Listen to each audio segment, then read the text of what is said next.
আপনার জন্য এবারের প্রশ্ন, আল্লাহু আকবার। কোন অবস্থায় বান্দা আল্লাহর সবচেয়ে নিকটবর্তী হয়? এ, রুকুতে থাকা অবস্থায়, বি, সাজদাতে থাকা অবস্থায়, সি, সিয়ামরত অবস্থায়, ডি, সফরে থাকা অবস্থায়।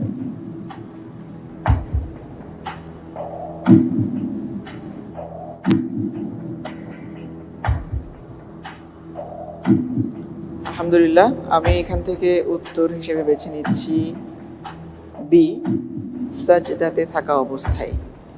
সাজদাতে থাকা অবস্থায় লক জি। করে দিব। লক্ষ্য করে দেব। ফ্রিজ করে দেওয়া হোক বি, সাজদাতে থাকা অবস্থায় বান্দা আল্লাহর সবচেয়ে নিকটবর্তী হয়।